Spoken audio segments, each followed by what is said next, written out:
Great. All right. Yeah, hi. Oh, go ahead, Katie. No, you got it. Okay, so let me, I'm just going to put this into present mode. All right, excellent. And then Jenya, why don't you go ahead and introduce yourself first, and then I will introduce myself after that. Okay, great. My name is Jenya Cassidy, and I'm the statewide director of the California Work and Family Coalition. And we're the coalition that worked on passing the first paid leave law in the country in California in 2002. And we continue to work on both education outreach and also expanding the law, including also other laws. And my name is Katie Waters-Smith. I do a couple of different things related to lactation and sort of birth work, but currently I am an IBCLC and a childbirth educator, and I've worked in a couple of different settings, including an inpatient hospital setting, and today I'm really here more in my role as advocacy committee chair for BreastfeedLA, which is the local breastfeeding task force that does many things, but one of the things that BreastfeedLA has been doing is working with the California Work and Family Coalition to expand paid family leave rights. Great. So today, I'm having trouble seeing what is on the screen for some reason. Are we on the first or the second slide? What I'm seeing is what you will learn, but Okay, sorry. I think there's a little bit of still paused. the screen is go ahead. Okay, let me stop doing that. Hold on one second. How's that? Yeah, and then okay, great. Thank you, Katie. Okay. Thank you for catching that. Yeah, that's what I was texting you. So just a peek behind the curtain.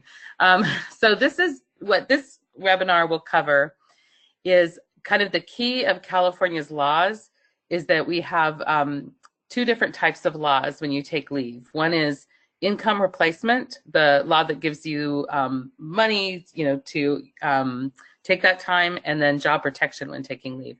So we'll talk about the difference between those. We'll also cover your state and local paid sick days laws and additional family-friendly workplace laws, with a big focus on paid leave, because that is both the income replacement, and then we'll talk about how your job's protected. Also, some key things that will be really helpful when you're working with patients or clients or anybody is just how to apply for leave, and of course, where to go for more information, because you won't necessarily remember everything we talk about today, but you'll definitely have resources that you can very easily access to, share with people. And then just how you can get involved in both just sharing this information and in other ways.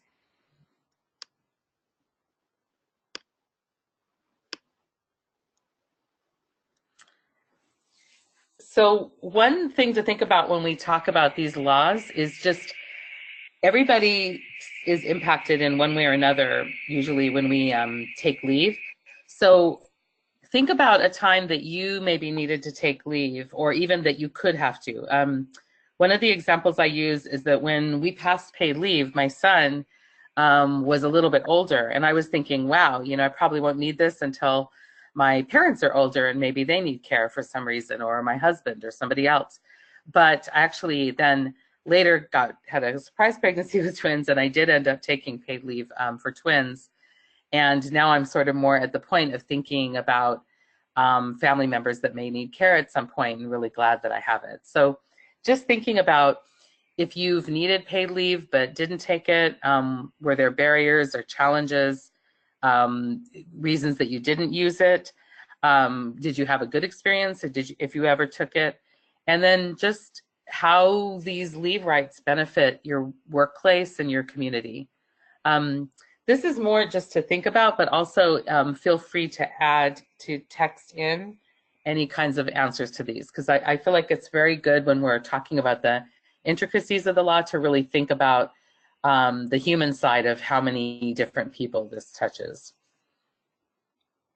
Right, that's absolutely right. And something that I like to just say, or the way I think about these issues, is that really, at the end of the day, we're all just a phone call away from needing to be able to take time to be with our loved ones. So a lot of times you can't plan for that, but someone in your family gets sick, and you end up needing protections as well. So throughout this presentation, we're going to have 2 case studies so that you can see how these laws may sort of go into action with real life examples. So the first case study is for Mario. So Mario works for a large phone company in California. He's worked there for 12 years. His mother had a stroke, and now he needs around-the-clock care. So Mario wants to be able to go to his mother's side to care for her. And throughout this presentation, you will learn what Mario's rights are to be able to be with his mother. Yes, and this is Laura. And Laura's pregnant, and she's been working for 1 year for a small family-owned restaurant with 10 other employees. And her paychecks show that she does make contributions to SDI, which is state disability insurance, and we'll be covering that. And we'll be talking, you'll be learning what her rights are and how to apply them.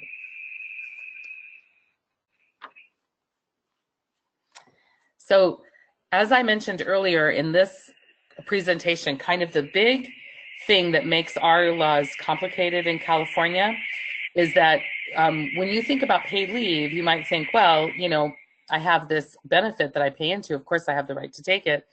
But the way that our laws kind of advanced in California was a little bit incrementally, which means that we have laws that basically protect your time, which basically one way to think about that is giving you the right to take the leave without losing your job, without any form of retaliation. And then we have income replacement, which is just money. It doesn't come on its own in California, at least with any special protections, except for paid sick days a little bit. We'll talk about that. It's really, they're sort of separate. And that's what makes it complicated. I think if you live in a country like France and you have to take leave, you're not thinking, am I covered by this? Am I covered by that? It's much more simple. So what we're going to talk about in the job protected leave part are 4 laws now. The Family Medical Leave Act, FMLA, which probably many of you have heard of. Most people are pretty familiar with that. California Family Rights Act, CFRA, which is our version of the FMLA, and we'll talk about how that works. And also a fairly new law that we actually worked with our partners around the state on passing, the New Parent Leave Act, which gives more new parents protections when they take leave. Pregnancy disability leave, which is a law we've had on the books for quite a while in California and is a really great protection for pregnant workers, both before and after, right after giving birth. It's a very helpful law. Then in the income replacement category, we'll talk about paid family leave, which is a big one that really a lot of people want to learn about, and that is time off for your bonding, caregiving. And then disability insurance, which provides money when you are out for your own serious health condition. And then paid sick days, which in California, you can use both for your own not so serious health condition, just being sick, having the flu, doctor's appointments, or to if you're caring for somebody who is ill.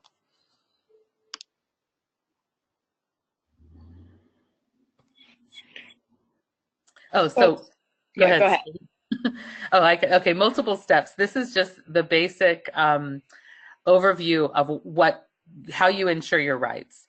It's really just communicating with your doctor. For example, when I went on disability leave when I was pregnant with the twins, I went on a little bit earlier, a lot earlier actually than you usually would, because of both being a high-risk pregnancy and a specific situation. And it was really my doctor who gave me the paperwork for me to take SDI. And that happens often. I still needed to communicate with my employer, obviously, which is key to talking about both that you are taking leave and that kind of your idea of when you'll be back. And you always want to give your employer, or a person wants to give their employer as much notice as possible. And we know it's not always possible to give a lot of notice. The Employment Development Department, they oversee both paid family leave and state disability insurance. So that's just where your application goes for the wage replacement when you take leave. So those are just the different steps that you're communicating all along the way to make sure that your leave taking is smooth. So this will be, I'm going to focus on the job protected time off, and then Katie will talk about the wage replacement. So as I said, think about this as an invisible kind of shield when you take leave, that you are basically protected from any kind of retaliation or job loss, that you have the right to take this leave. It's a very invisible, doesn't provide any money, but it's obviously very key because we need our jobs back. So the 3 laws, it's a little complicated because they are intermingled. So you don't take them one after the other, but you're kind of covered by them at the same time, depending on the size of your employer. So that might already sound confusing, but I'll go over how this works.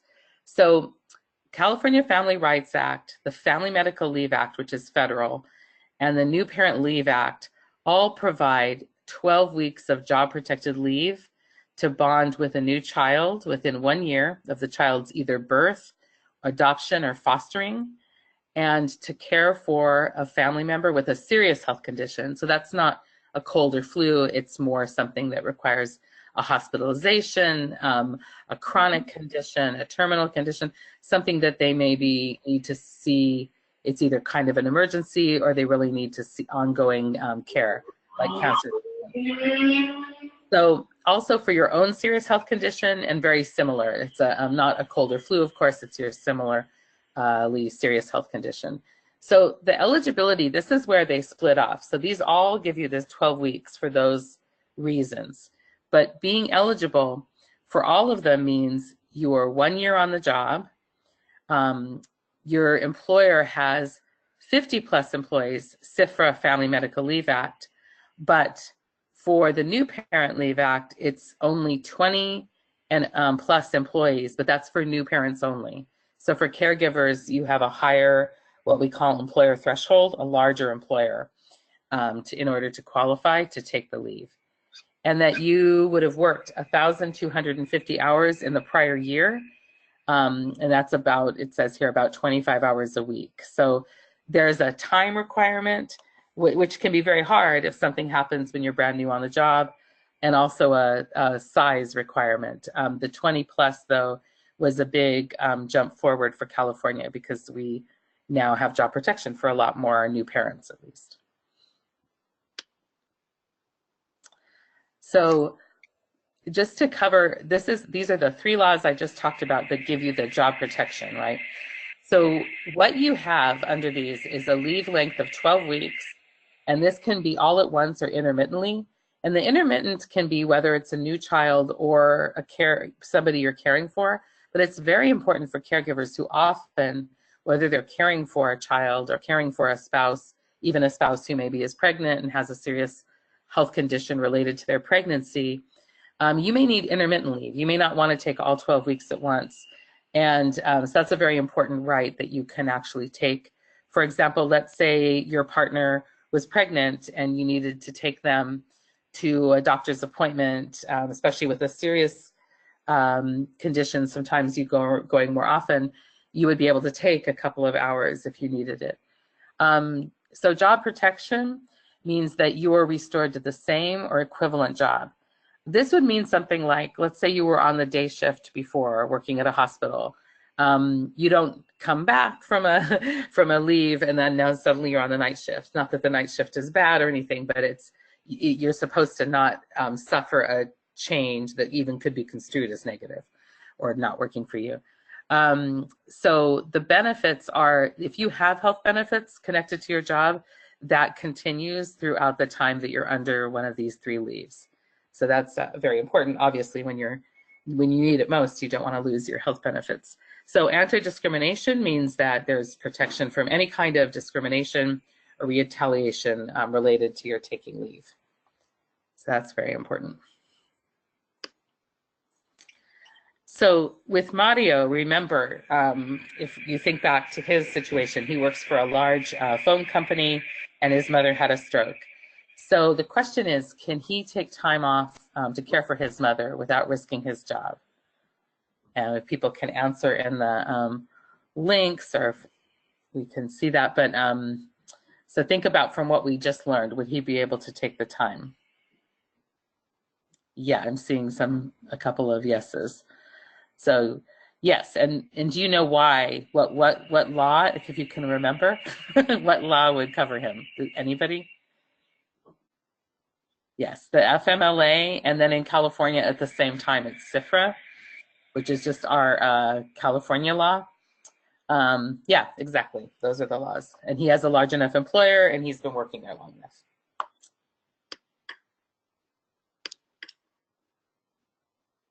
So pregnancy disability leave, it's one of my favorite ones to talk about, partly because, unfortunately, a lot of HR departments have never heard of it.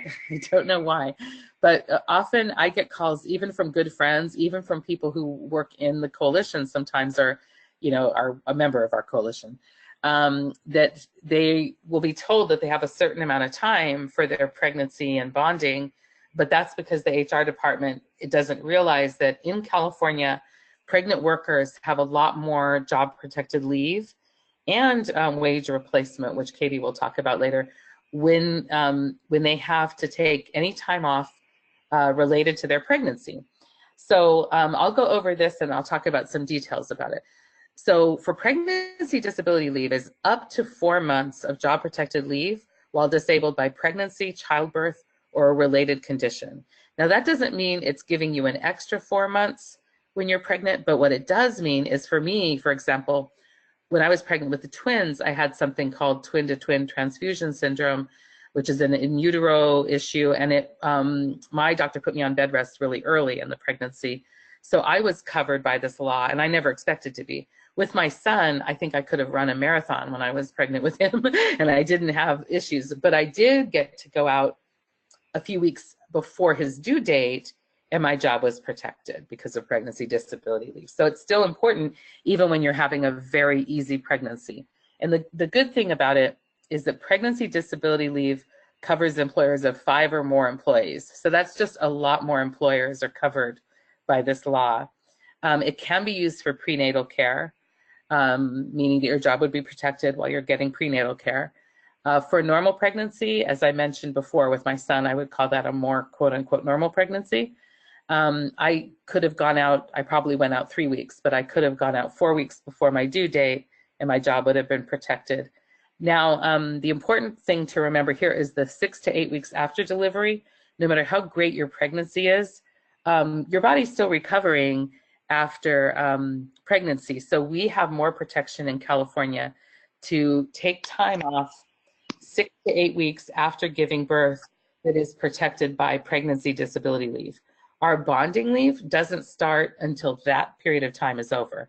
So that is the thing in California that gives pregnant or formerly pregnant workers a little more time when they have a new child. Now, it's not the same through adoption and fostering, because this really is protecting the pregnant worker being able to recover. There may be questions on this, but it's because it's a little complicated. But your health insurance is also continued, and it runs as the same time as FMLA, but not CFRA. And the only reason that's important is because then that allows you to take your CFRA leave, which is usually the same as FMLA, for bonding. So you have, think of it this way, you have 6 weeks if you had a vaginal delivery, then you would have your 12 weeks of bonding would start after that 6 weeks. So if there's questions come up, or we can also answer questions about this at the end, it's kind of the thing that makes our laws more complicated, but also more protective. And we'll also have a chart a little later that'll show kind of how that works. So Laura has a prenatal appointment scheduled during her workday. Can her boss refuse to let her go? So do you remember how big her employer was? Anybody remember? Yes, her employer's 10 people, and somebody's saying no, they cannot refuse to let her go because she's covered under PDL, which is how many employees? Anybody chime in on that? So Yeah, exactly. Then, yeah, 5+. So 5 or more employees. So even with a really small restaurant, and I actually found out that a lot of restaurants have a lot more employees than that, but there can be small ones. So her boss cannot refuse to let her go. And we're not saying that bosses do refuse to let people go often. It's just scary when you don't have that right, because you have nothing to fall back on. If your boss was saying no, then no usually then means that you could lose your job if you went ahead and took your appointment. So, all right, Katie. All right. So I am going to start talking about wage replacement. So the thing to keep in mind again is that job protection is different from wage replacement. So I'm going to talk about different ways that people can receive pay while they're taking time off. But in all of these cases, the person receiving the pay would still have to look into what kinds of job protections they're eligible for. So the main program I'm going to talk about that covers wage replacement is the State Disability Insurance Fund. Almost everyone who's privately employed in the state of California, this is something that's just automatically deducted from your paycheck, is a contribution to SDI, and that or state disability insurance. And so if you look at your paycheck, there'll be a small contribution to the SDI fund. That's not all public workers pay into SDI, but public employees can choose to pay into SDI. Most of what SDI ends up funding is disability insurance for people who have their own serious medical condition. The last figure I heard about this was that about 85% of SDI payouts are going to people who have their own serious medical condition. The other 15% is for the paid family leave fund. So paid family leave and disability insurance come out of the same fund that pretty much everybody who works in California, at least for private employers, is already paying into. So we're all funding this program. And paid family leave covers both caregivers and parents. Now, separate from that, employers can choose to have their own disability insurance programs, but that really depends on the individual employer. So I'm not going to talk about those sorts of programs, but people would need to look at their own employer's policies to see if their employer has a separate program aside from SDI. What the eligibility requirements are for both paid family leave and SDI are that people are unable to do their regular or customary work. They're in the labor market, meaning they've been working, and they will experience a wage loss. This is a really important point to know, which is that citizenship or residency is not a requirement to receive these benefits. This is one of the most common questions that people get, which is, do you have to be a citizen or a resident? And the answer is no, because undocumented people are also paying into these funds. And the only thing that the EDD needs to know in order to pay out state disability insurance or paid family leave is they need to be able to look up what payments have been made on a particular Social Security number. Are there any questions about that? I know this is a big question that people will have. And Jenya, can you just look in the chat box for me? For whatever reason, it's not coming up on my screen, and see if there are any questions about that. Yeah. Or is that pretty clear to people? I've been seeing, oh, okay, now I see it. Unless I'm looking at the wrong thing, I don't see questions. Okay, cool. So that's clear to everyone. That's great. If anyone is working with an undocumented person or someone who has questions about this, the SDI form is an official form that people have to sign under penalty of perjury that all information is correct. And so what people can do if they need to not put a Social Security number on that form is attach a W-2 or a pay stub that has their Social Security number. But if anyone is unclear about this, or you're just not sure what to tell people, it's better to refer people to a legal resource or support, and we'll give you resources to do that at the end of the presentation. But just, it's important for you all to know that citizenship or residency is not a requirement to receive these benefits. So talking about state disability insurance, this is the way that someone who was using pregnancy disability leave would be able to get partial pay while they're out on leave. So what this is it's partial wage replacement. As I mentioned earlier, it's funded by all of us through payroll deductions. The typical payout is 60 to 70% of the person's weekly wage. They'll look at your weekly wage over the previous several months.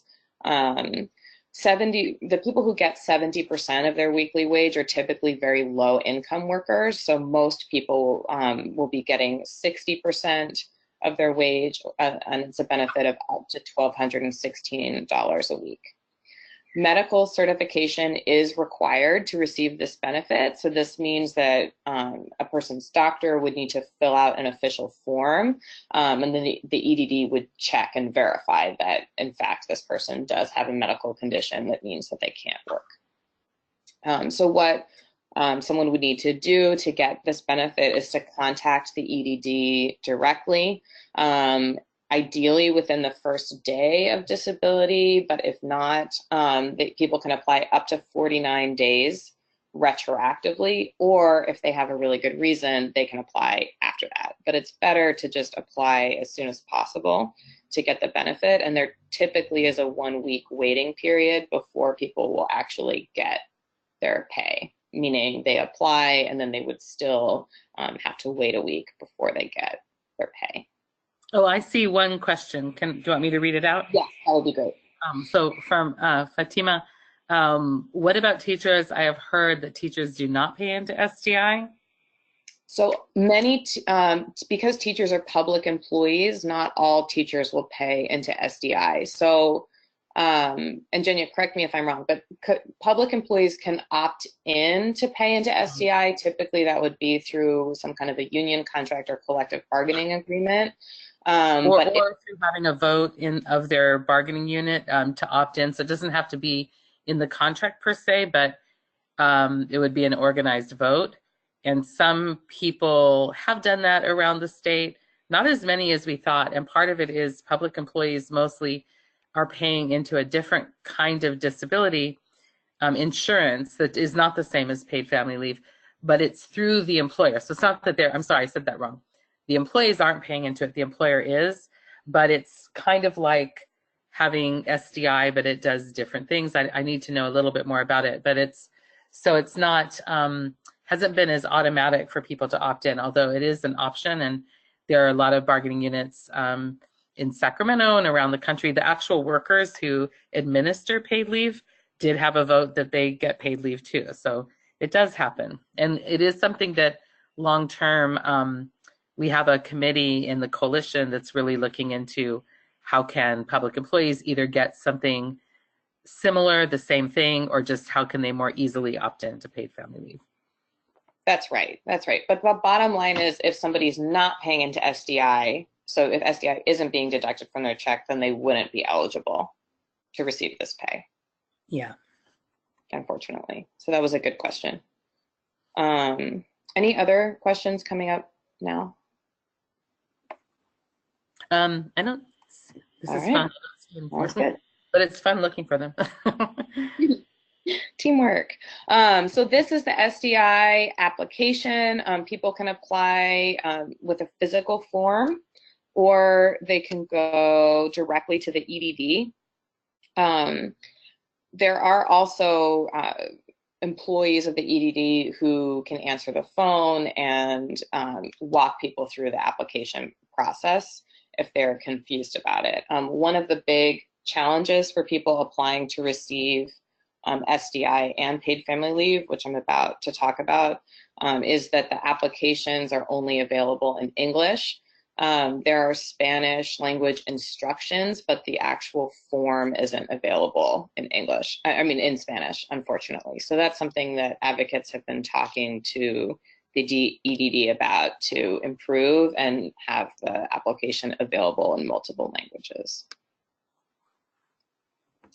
So what paid family leave is partial wage replacement while someone is caring for a seriously ill close family member or bonding with a new child. So this would apply to both pregnant parents and non-pregnant parents. So adoptive parents, foster parents, anyone who's co-parenting, so same-sex couple, heterosexual couple, people should be able to qualify for paid family leave if they meet the other requirements. So if SDI is taken out of their paychecks. The weekly benefit amount is the same, so it's 60 to 70% of a person's weekly wage. And what's also good about paid family leave is people can take it all at once, or they can also take it intermittently, just like FMLA.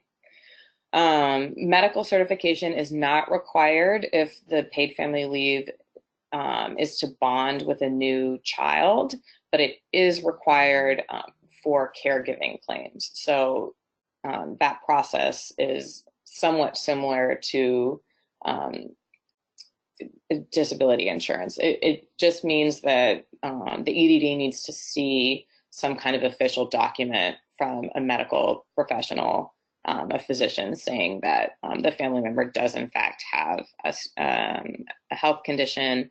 And then again, people can apply through the EDD as soon as possible or within 49 days, or potentially even later with good cause, and can receive those benefits. And these benefits, people can receive them for up to 6 weeks. And there's a question about fathers from Alex Estrada. How would fathers apply for paid leave? You mentioned that as a mother, your doctor would fill out the form for EDD would verify it. So what does the father need to do? So the father needs to just contact EDD directly. Now for fathers, they need to make sure that there's some other way that their job is protected, because again, paid family leave only covers the pay.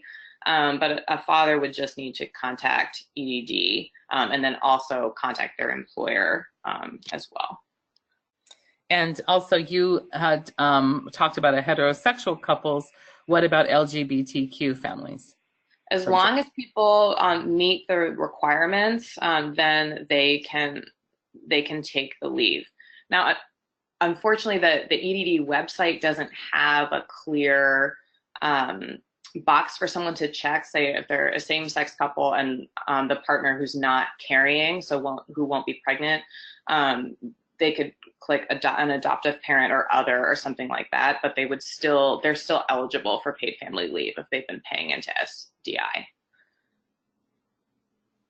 Yeah, but it would be good. I think that's a good point, though. It would be good if it was more clear, and it's one of those things that the EDD can be slow to change their forms, but it would be great to get input on how that should go, because I do think it can be confusing. Absolutely. Yeah, I was just talking to someone recently who was confused about which box they should check for that reason. Any other questions about this? Okay, even if you have a question later that's about something we talked about earlier, we're fine to go back and cover that. Absolutely. Okay, so this is something that's also pretty great about being in California, which is that we have an expanded definition of who is a family member. So before 2014, only children, spouses, domestic partners, and parents were considered a family member for the purposes of paid family leave. After 2014, that definition of family was expanded to include grandparents, grandchildren, parents-in-law, and siblings. But we know that we need to expand this definition even further, especially for folks in the LGBTQ community who may have chosen family members who aren't related by blood, but are related by affinity and are people's family members. So advocates are talking about that as well, but this is just important for you all to know for now. These are the folks who are considered family for the purposes of this program. Yeah, and just to add, sometimes I think we split it up into either you're a new parent or you're a caregiver. But I was thinking about all the ways around the birth of a child, a new parent or the new child could even need caregiving. Like my cousin, who I'm visiting this week, she had this really great, healthy pregnancy, but a really scary emergency birth. And she ended up getting an infection and really needing care to the point where she couldn't even care for herself, let alone her new baby. And so many family members were on call to take time, and many of them did need to take time from their job. You know, siblings, cousins, a lot of people were needed at that moment. So I think, you know, even though you in your work may be a little more focused on the birth end of things, that caregiving piece is just so beneficial to families' health and well-being when people are able to take that time, where maybe the partner is taking that time to bond with a new baby, but another family member is caring for the mother if she needs more care. Absolutely. No, that's absolutely true. And just, you know, thinking about my own situation, I have several close family members who have serious medical conditions, but, you know, only post 2014 would I have been able to take time to be with those folks under paid family leave. So yeah, this is really, really important. So back to Mario, thinking about Mario. So is Mario entitled to income replacement while caring for his mother? What do folks think? I'm seeing yes from Alex. Fatima, yes. Elizabeth, yes. Okay, so what makes him entitled to income replacement while on leave? So it looks like a lot of yeses. Does anybody know what law is giving him the income replacement to care for his mother? Maybe it's too obvious. So he would be on pay. Well, go ahead, Katie. Sorry. So because Mario's mother is a family member who's covered under paid family leave, and she has a serious medical condition, he meets the requirements for paid family leave. And we can also assume that he's paying into SDI because he's working for a phone company. Excellent. Okay. So what if Mario did not know about paid family leave when he initially took time off? Can he still apply for paid family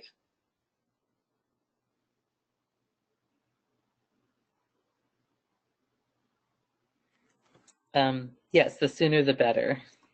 Correct. Yes. So the time limit there is ideally he would apply within 49 days. If he has a good reason, he may still be able to get paid family leave after 49 days, but optimally he would apply as soon as possible and within that initial 49-day period.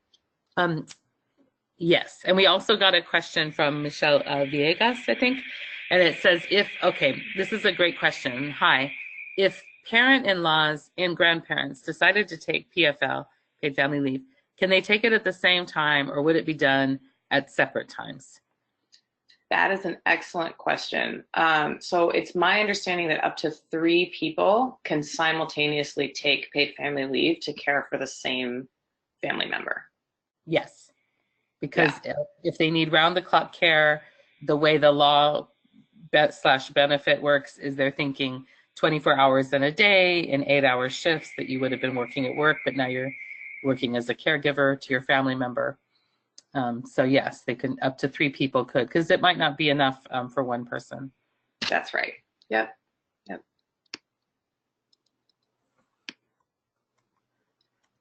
Okay, so this is an example of what the paid family leave benefits application form looks like. As it says here, the Spanish form is only available as a reference. The official form has to be filled out in English. And it can be filled out in the physical form, or it can be done online by going to edd.ca.gov and clicking on paid family leave. And you can see here on the slide that disability insurance and paid family leave are right next to each other. And as I said earlier, if people are online or using their physical form and have questions about how to fill it out correctly, they can also call the EDD directly. Okay, so here's another question. How much of Mario's income will paid family leave replace? We got a 60%. That's 60, right. 70. Yep, that is correct. 60 to 70%, probably in Mario's case, I would guess 60, but you don't know necessarily. So yes, that is correct. Yeah. 70 is, so the way it works is it's not really 60 to 70, but 60 or 70. And 70% is only in the case if somebody's making pretty close to minimum wage in the state of California now. And so probably, hopefully, chances are that he might be making more than that. But that's something that may change in the future, you know, how people get more wage replacement, something we definitely are working on. Because that's still a small percentage for a lot of people. Living on 60% of their income would be very hard. Absolutely, absolutely. Oh, so here's a question. So just to clarify, can grandparents take PFL to care for a new grandbaby that will not be living with them? Yes. That would be if the baby needed care. For bonding, at this point, it wouldn't be considered bonding leave.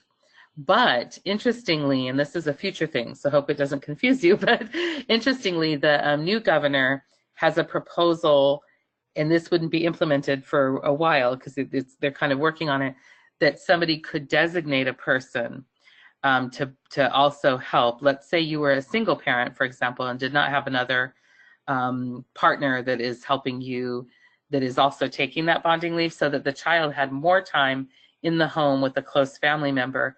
You could actually designate another family member or chosen family member, like if you had a close friend, that would help and be able to do that. But this is not true now. It's sort of a future. But right now, so if the child needed care, yes, but not just for bonding. But in theory, you know, a grandparent could, if the parent, right, the pregnant person, for instance, was having complications, that could be a medical reason why the grandparent could be signed off in addition to the grandchild. It would just need to be something a doctor would certify. Yes, absolutely. And yeah, and often a new parent does qualify because even just recovering from giving birth can definitely be. So somebody said I was about to ask about the new governor, and yes, if you have questions, and also at the end we can talk a little bit about some of the exciting things the governor is doing. But this question is it true that he wants to change FMLA to 6 months versus 3 months in the future, of course? And I can answer that, Katie, and if you want to. I was going to say you should answer that, Jenya. Yeah, it's very interesting because right now what I'm talking about is what the governor has been proposing so far. So he could always change his proposal, but what he's proposing is actually for the kind of longest term future that we expand, not FMLA because that's a federal law, so we don't have control over that in California, but our paid family leave from the 6 weeks that it is now to 12 weeks per parent. So that would mean up to 6 months per child. And that's where that designated family member comes in. Because let's say I'm a single parent, there is no co-parent on the scene anywhere that is, you know, eligible to take this. But I want my child to have more bonding time with family. I'm only, under his proposed idea, eligible up to 12 weeks, which is a lot more than we have now. So that's good. But then I would want to designate maybe my sister or a close friend or somebody to also help with that bonding and caregiving. So that's kind of the proposal. But right now, in a more near future, he does have a budget proposal that would take what we have now for both parents and caregivers from 6 weeks to 8 weeks by 2021. So that's actually a proposal that could pass this year. And that would mean by 2021, parents and caregivers would have up to 8 weeks of paid leave. Right, so that's all very exciting new developments. in the paid family leave world. So this is another, I love this question. What if Mario's mother lives in El Salvador and has to be cared for there? Can he still take paid family leave? What do you all think about that?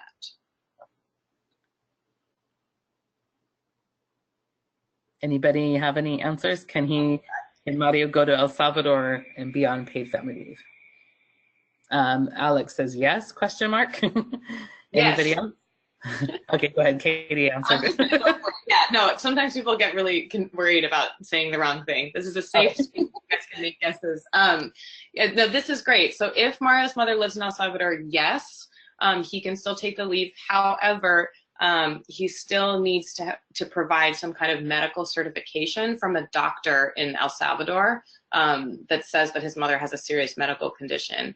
And at our last PFL training in April, I was able to talk to somebody from the EDD about this situation.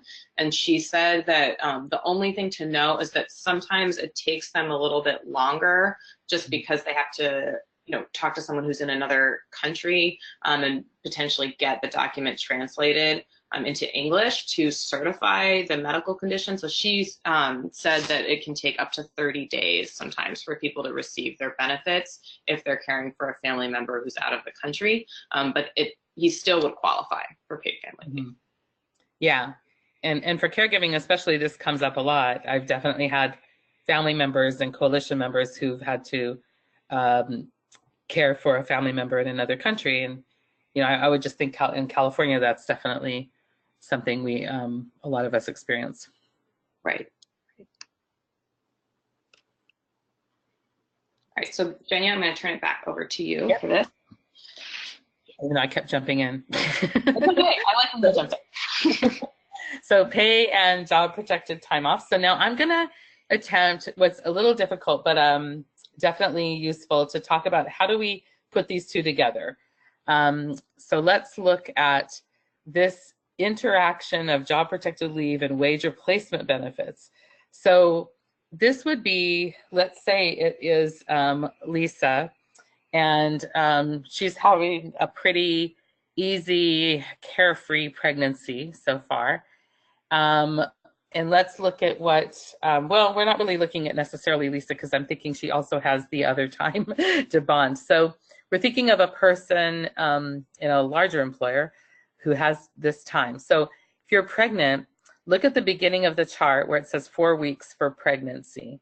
So this is before birth. The pregnant worker can go out 4 weeks before, even if not necessarily having anything different with their pregnancy. You just have that time to get ready for birth, just in case.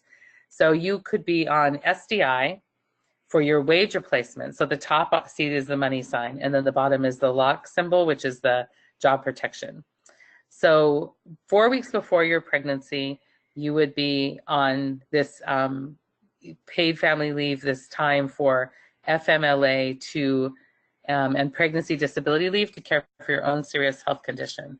That would be a maximum of 4 months, but you haven't had, let's say you have not had a really difficult pregnancy, so your doctor had you go out 4 weeks before your due date.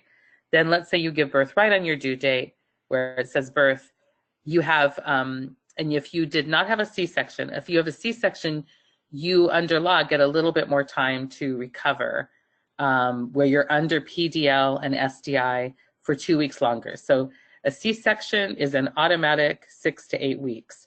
Here, this person did not have a no, it's an automatic 8 weeks. Here, this person did not have a C-section, has 6 weeks where they're still under SDI and pregnancy disability leave / FMLA. So then that 6 weeks ends, and that's when paid family leave benefits and the 12 weeks of bonding time begins. So as you see, there's different gaps. For example, here, you only have 6 weeks of paid leave, but legally you have 12 weeks that you can take bonding time. Now that might be really hard if you don't have enough savings or other things to be able to do that. So this is where we're constantly working in our coalition, not just to educate about what we have, but even to try to to bridge some of these gaps. A lot of states around the country and also at the federal level are trying to pass paid leave for the first time. I think what we're doing in California with our laws is just trying to make them work better. So how do we make them cover more people, cover more of the time so people aren't without? So that's how. Are there any questions on this? Because it can be a little bit complicated, but this is how the person who has the most laws impacting them is the person who is pregnant and then gives birth, because they are covered by just a few different laws. So I'm going to move forward since we were like at a little bit of, unless there's any questions, or if you think of a question in a minute. But Katie, do you want to add anything? No. No, go ahead. Yeah, so that chart can be helpful just because it can be a little confusing to think about how you're not covered by everything all at once, but also there's some things that do overlap and some that don't. Also, it's much better looking chart now that people have more job protection when they at least are a new parent. So how much paid time can Laura take under pregnancy disability leave, PDL? Does anyone know how much paid time she would get under while she's on PDL, assuming she pays into SDI?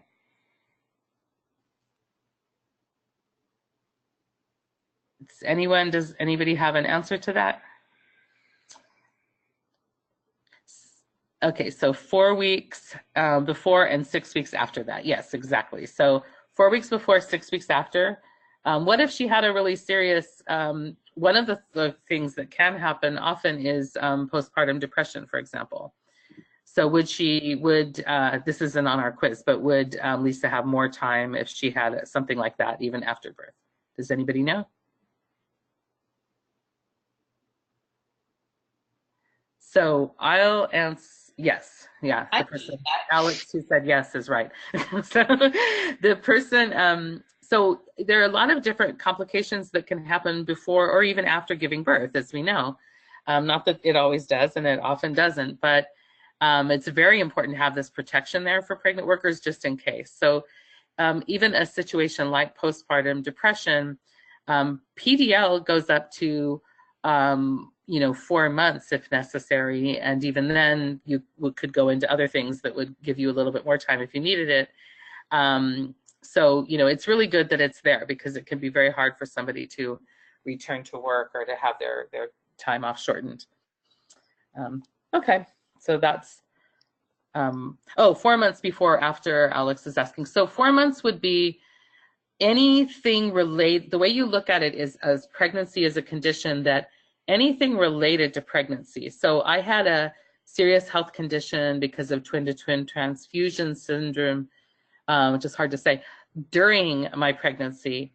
But my cousin, for example, her only complication came after. So the timing doesn't so much matter as just that it's definitely your doctor is certifying or it's related to pregnancy. I hope hopefully that answers that. It's more that it's related to that condition than anything else.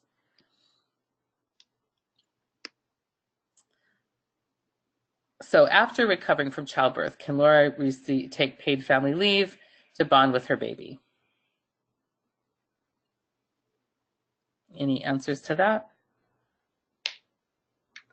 So does Laura qualify to take? I called her Lisa earlier. I have to look back. Sorry, Laura. I called her Lisa. So can Laura? Yes. So Elizabeth, a few people are saying is no, her employer isn't big enough. Yes. So now, does her employer have to be large for her to get paid family leave? Does anybody know? So she has a small employer. That's the job protection piece. And that's where our laws are complicated in California in a way that they hopefully in the long run won't be.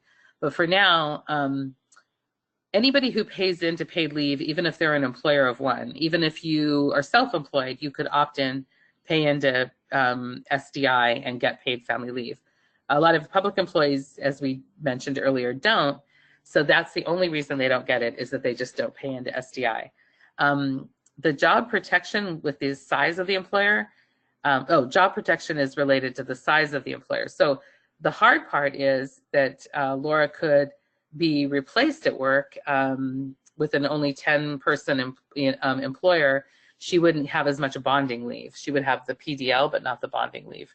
So see, that's where the charts and everything come in. It is very complicated, but she would be able to receive the money. And the way I look at it is always talk to your employer, because even though we really want these job protections for every single worker, we know that a lot of employers are going to be, will agree. We just don't want anybody to not have that right with the odd employer that doesn't agree, if that makes sense. We're not saying they're all going to say no.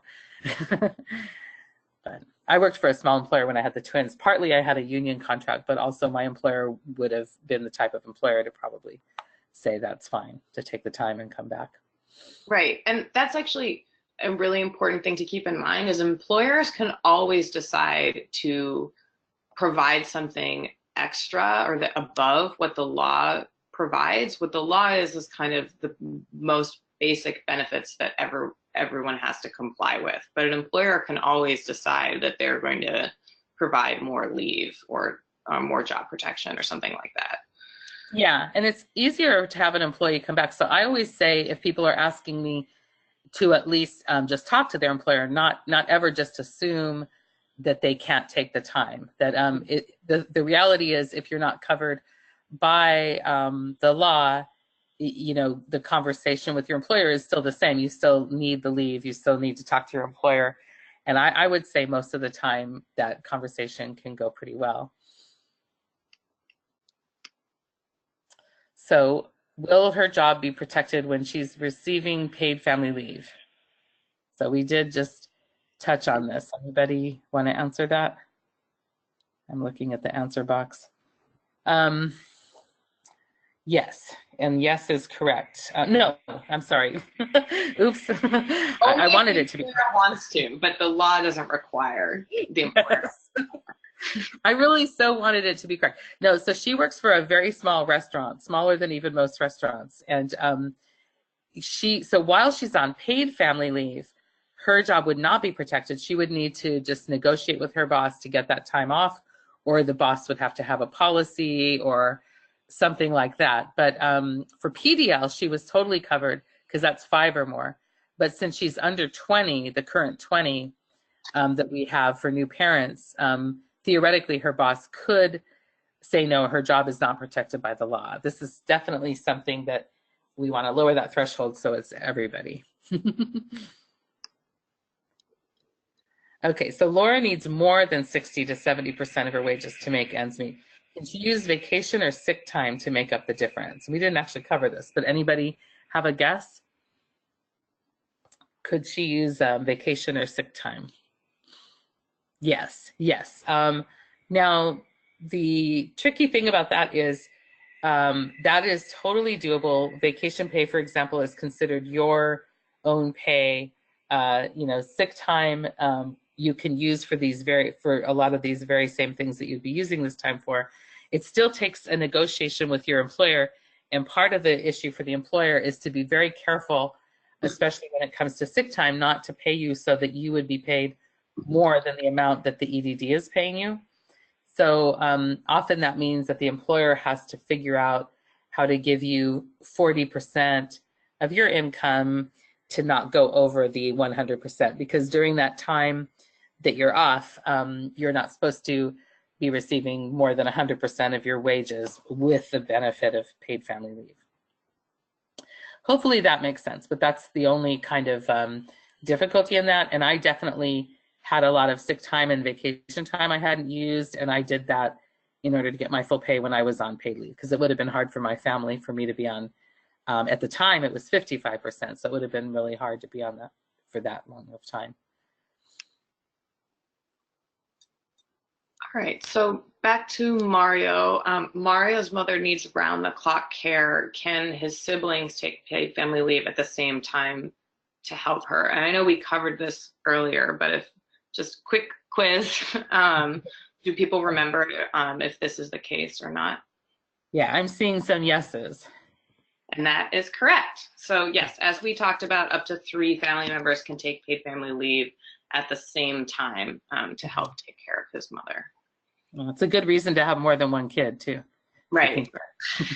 Of course, they all have to have paid into SDI, right? I know, they all have to independently qualify for paid family leave. Yeah, tell them what kind of job to get. So no, just kidding. All right, so what if Mario's mother needs help getting to and from the doctor? Can Mario take paid family leave a few hours a week to help her?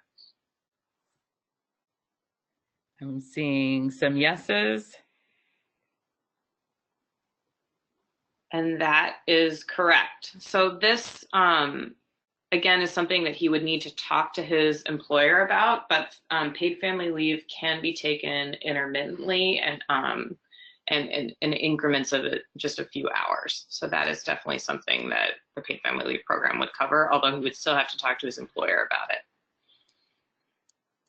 Yeah. Okay, so just to review, the way that these programs work in the state of California is that job protection and wage replacement are two different processes with different requirements and benefits. And Jenya is going to talk a little bit more about California paid sick days. Yes, and this is important to know because while paid family leave is a little more complex and to learn about, people just use their paid sick days more often for a lot of different things, and it's just good to know what they are for and how they work in California. So right now, all California workers working with 30 or more days within a year must be given paid sick days. Now, the way that paid sick days is set up, you're earning 1 hour for every 30 hours worked. So you don't have paid sick days, although a lot of employers are flexible about this. You don't have paid sick days the first day you start. You're earning them through working X amount of hours. And the state of California, employers can cap use at up to 24 hours, 3 days. Doesn't mean that they do. A lot offer more. And we'll talk in a minute about how Los Angeles specifically has 6 paid sick days. So this basically just creates a floor. So employers, obviously union contracts, local ordinances, like in LA, there's 7 cities around California that have longer, more amount of paid sick days, can mandate more days. The important thing for paid sick days is that it prohibits discrimination or retaliation against workers who request or use them. Often people can be afraid to use a paid sick day, and that we don't want that because that could spread disease. It can mean a sick person has to work when they shouldn't have to work. So it's just a very basic right that, believe it or not, in this country, we're one of the few countries in the world that still does not have a national policy where they're taking a paid sick day as a right. So we're working toward that state by state, though. There's about 49 different laws, state and local, around the country. And literally, I think 10 years ago, there were, I think, almost none. Actually, 2006 was the very first law in the entire country in San Francisco, passed the first paid sick days law, for your history lesson. So you can, for paid sick days, they're used for your own illness, to care for a family member. So you can take your sick days to care for a family member, or to seek care and services related to domestic violence, sexual assault, or stalking.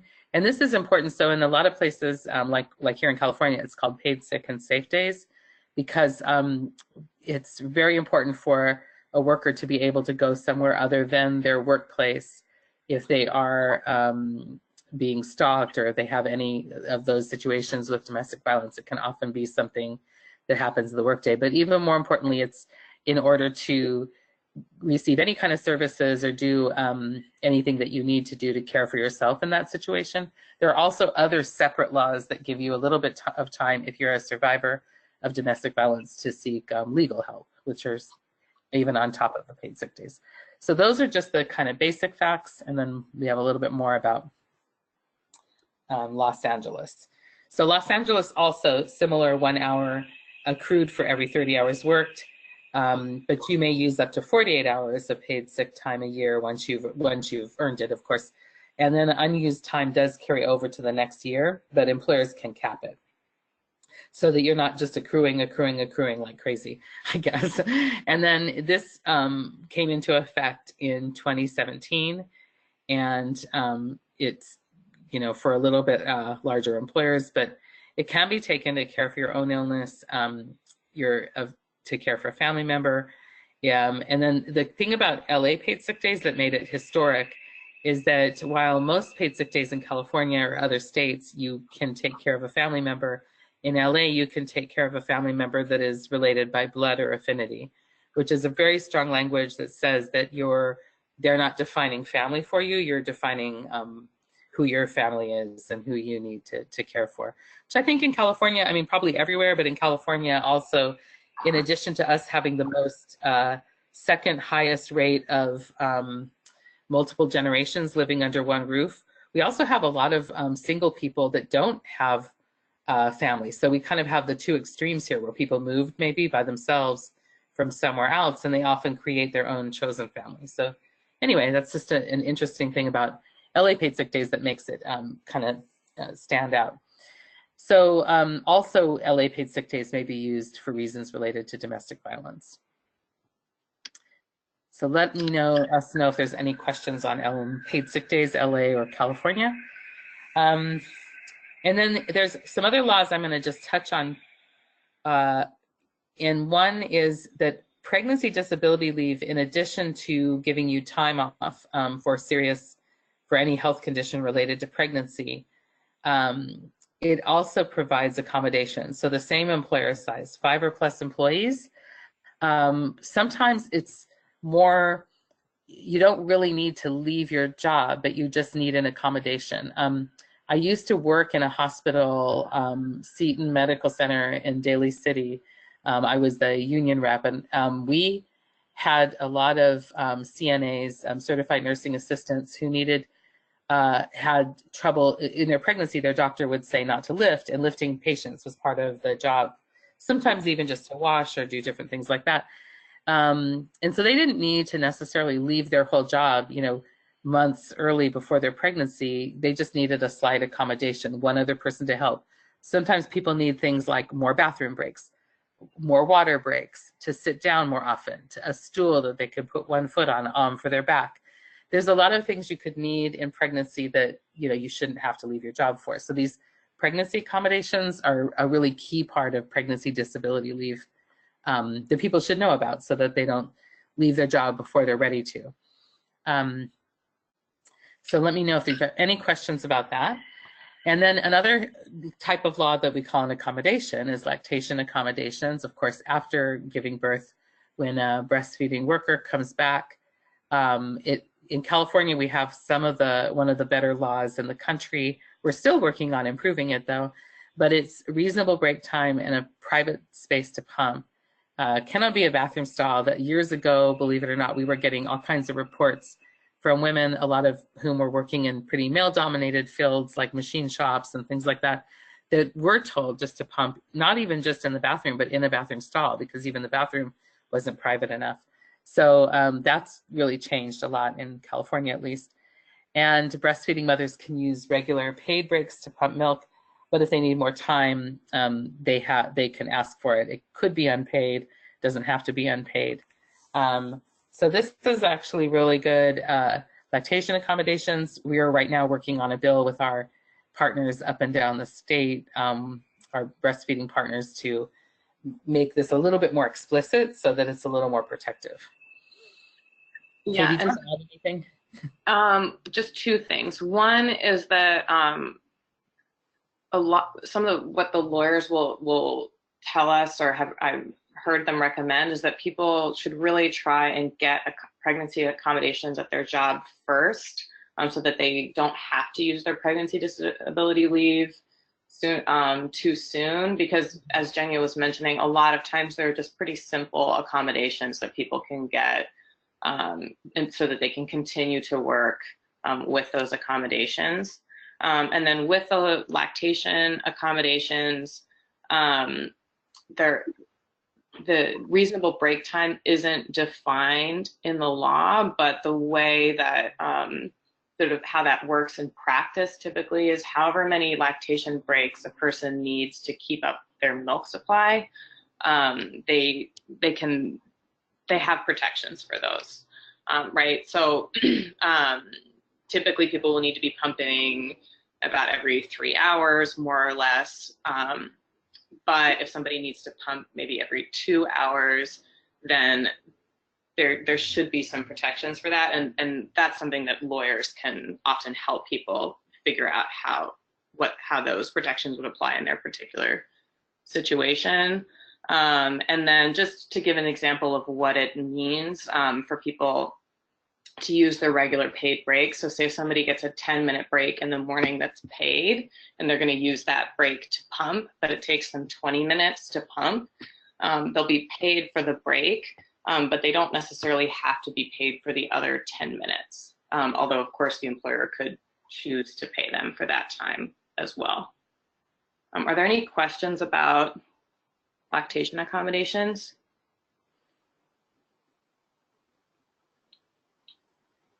Nope, no, it doesn't look like it yet. But if there are, please type them in. Yes.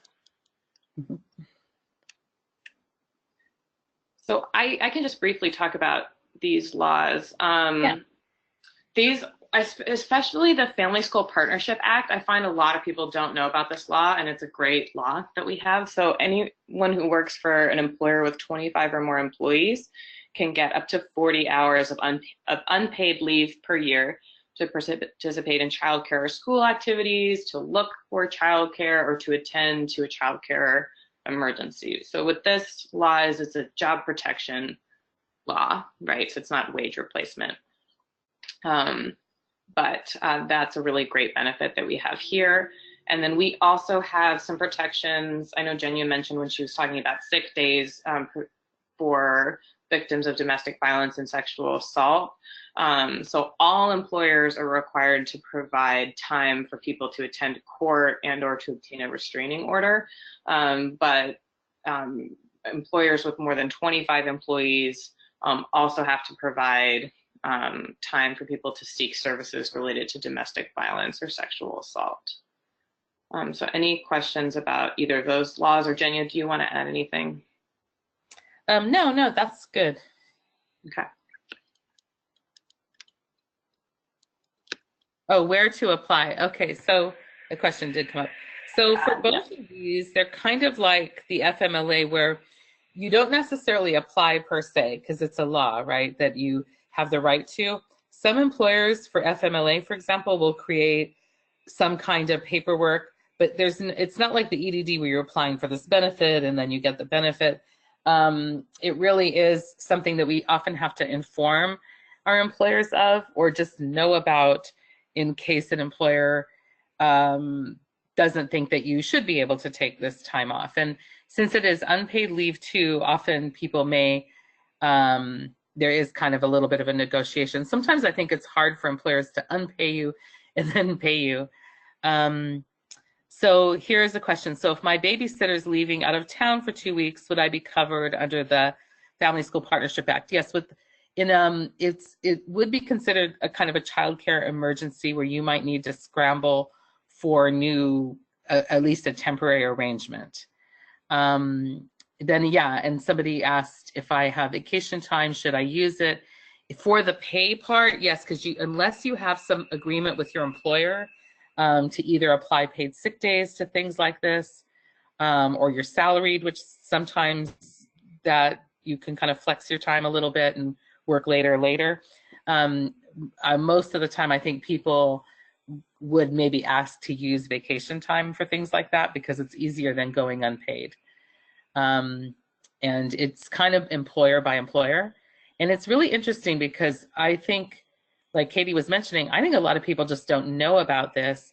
Part of why there isn't a lot of, sometimes when there's a law that people have their rights violated around and then they have lawsuits, that kind of puts the law more in the spotlight, and it also adds more things to the law about how to implement it.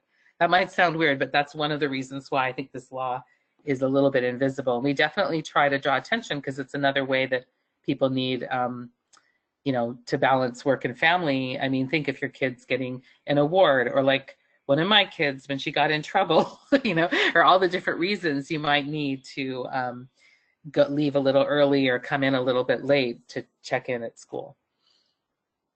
Yeah, any other questions about either one?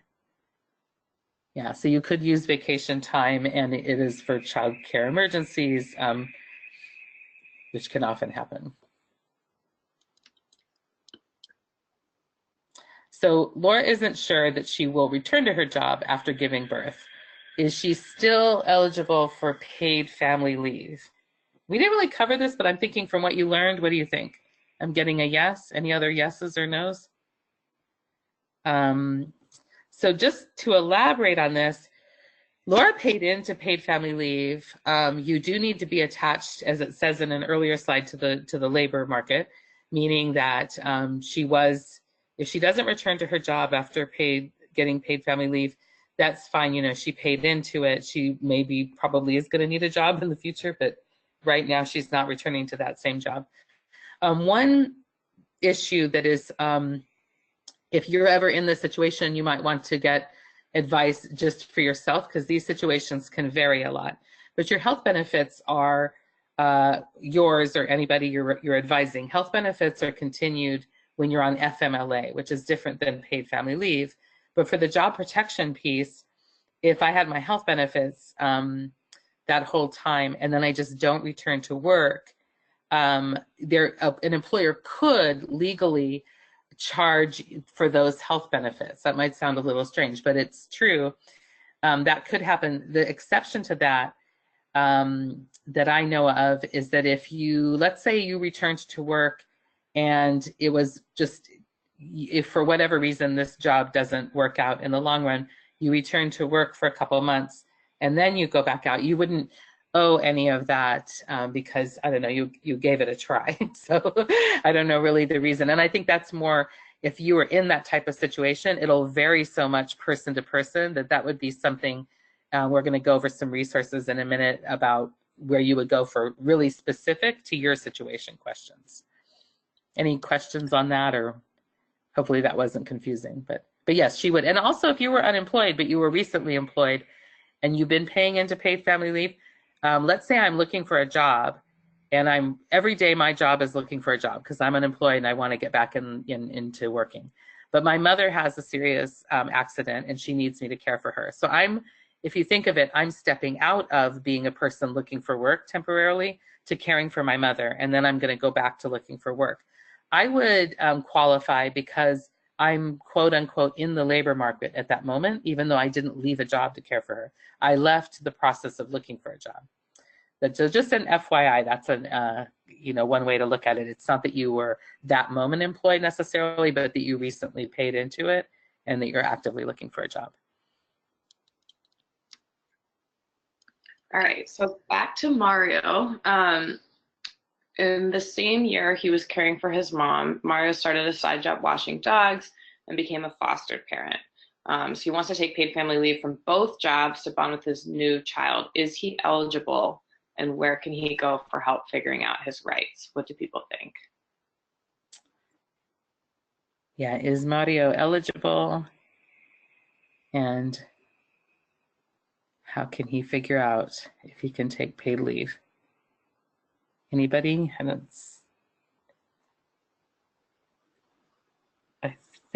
I'm getting an I say no. Can you only take PFL once per year? From Elizabeth Fernandez.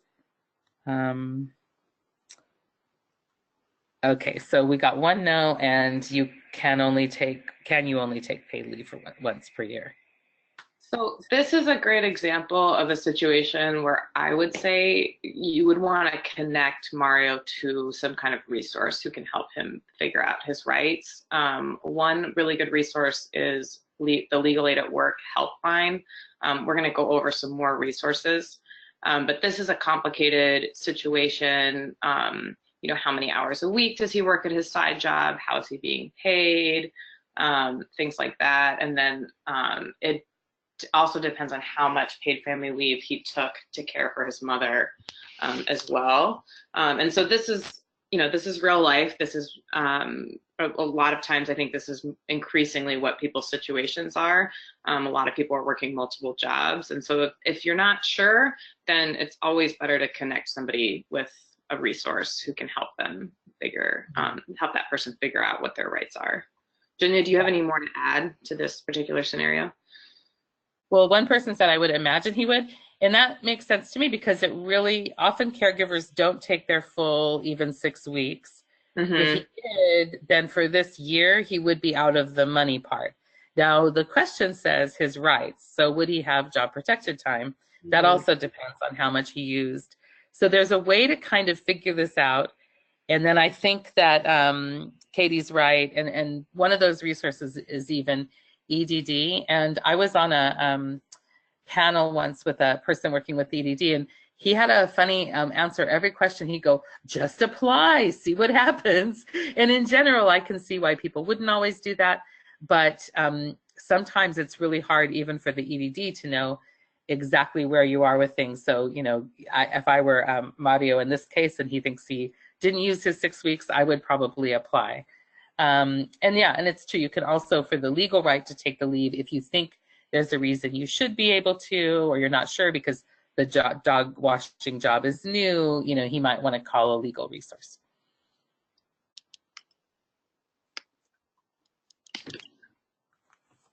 So for enforcement or just being able to use these laws, enforcement sounds kind of strong, but here are just the different kinds of resources that we have. I mean, one is talk to your employer.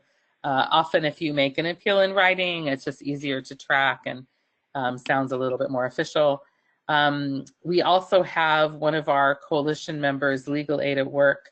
They have a helpline. It's an 800 number. And that is if, for example, you have a specific situation where you're not sure about your very specific rights, or you're working with a patient or client or somebody and you're not sure. It's a really good place to send them in order to, like, so for example, we're not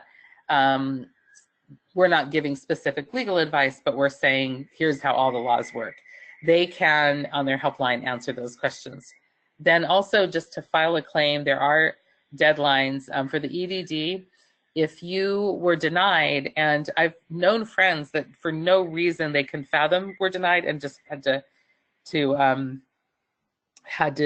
reply to that and appeal it, and then they weren't denied anymore. So who even knows why? But if you're denied and you don't think you should have been denied, you only have 20 days of the denial letter to appeal it. In certain situations, they can waive that 20-day thing, but it's always good to stay within it. The DFEH, so the EDD is the money part. The DFEH is the Department of Fair Employment and Housing. They are enforcing the right to take leave. So if you had a violation where an employer said you could not take time, or one could not take time, or could not be accommodated in the workplace, you could file a complaint with the DFEH, and you should file that within 300 days. It's definitely look-upable how to do that. More simple than it sounds, but you could also ask Legal Aid at Work for help with something like that. Then the DLSE is the Department of Labor Standards Enforcement. They oversee the lactation accommodation violations, and that's also must file within a year. So there's also local agencies that are numerous to say, but in LA, for example, there's an agency, I think it's also labor standards, that oversees paid sick days. So some of that is look-upable, and I think it would be, I think this, just even this slide is a good resource to look at to remember which things you need. Then Katie, do you want to talk about the resources? And I know we're almost at time, so I'll be brief, but these are two resources that you can use. I'm a big fan of having handouts, especially working in a hospital setting. Sometimes you can, if you're teaching prenatal classes, you can have handouts for people to take at the end of the prenatal class or appointment, or if your hospital has a discharge pack they're giving to people. These are some good resources that you could put in there. The one on the left is a handout from Legal Aid at Work that's aimed at new parents. The front part is for pregnant parents, and the back side is for parents who are not pregnant. So it talks about job protection, wage replacement, lactation accommodations, and then gives Legal Aid at Work's helpline on the bottom. this is something that I've used a lot when I'll get paid family leave questions if I'm helping someone to breastfeed, and I'll just go and get the handout and then kind of give a brief overview and suggest that they call the helpline if they have any questions. So I know a lot of you are doing postpartum visits, so this is a good resource for that scenario. And then similarly, the 6 key laws for parents talks a little bit more about all of the laws. It includes the Family School Partnership Act, and it's available in English and Spanish, and this is from the California Work and Family Coalition. So this is a really nice handout to give people or to have posted up in your office if you have an office, because it gives a brief overview and then a place where people can go if they need some more information. So in order to get these for the 6 key laws, you can contact the California Work and Family Coalition, and the Legal Aid at Work handout is available online as a PDF, but just ask them before you print out a lot of copies. But I did that a year or two ago, and they were very happy to say, yes, of course, please print this out. And that's also available in multiple languages. So these are good resources to have in your toolkit when working with new parents, especially.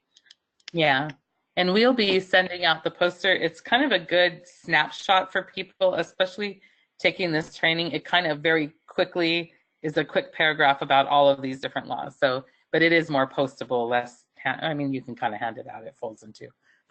Go ahead, Katie. No, that's it. So then other key resources are the California Work and Family Coalition. So you can find the website here. This is all of the contact information for the EDD, so their website. They have a special paid family leave website. Then they also have a support line, and then as well, Legal Aid at Work's helpline and their website. Yeah. Any questions on any of the resources or any last questions? I think we have like a couple of minutes.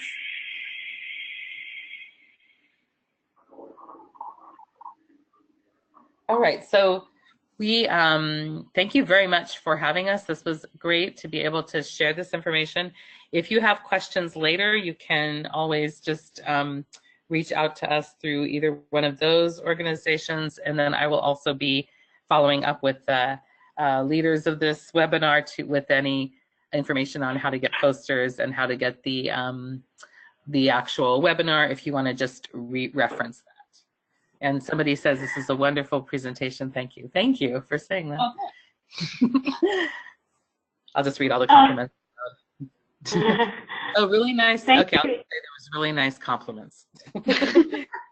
Flooding the screen. I had a question, Jenya. Would you be able to share the slides with me so I could send them out? And then when we put this video on the blog, we could also include the slides there so that people could have that information. Is that an option? Oh, yes, definitely. Yeah. And we do ask because we feel like, they're really good as a reference, but then to ask us or work with us if people want to do training on it, just to be, sure that it's kind of connected back to the different resources. But yeah, we'll definitely send the slides and anything else. Perfect. Oh, yes. And then we just got Vanessa Delgado, who I would love if you would follow up with us. Did you say print materials are available in bulk? Yes, we just printed a ton of the posters. Legal Aid at Work stuff is also available. So if there's a way that you can help them follow up with us, we can connect, because we would love help distributing some of these materials, especially the poster, which part of our job this year is to try to get it to as many people as possible. Wonderful. Thank you. So thanks again to Katie and Jenya. We really appreciate this really valuable information. I think that our staff will be able to really help a lot of families with it. If you have any questions for them that come up later, you can either email them or you can email me and I will forward it on. If it's in time, I can include the answers with the notes when I send them out, as well as the link to the blog post that will have the video from this webinar. And with that, it's 3:30. Thank you all for your attention and your questions, and we will talk to you next time. Thank you. Thank you very much. Bye. Yeah, thank you so much.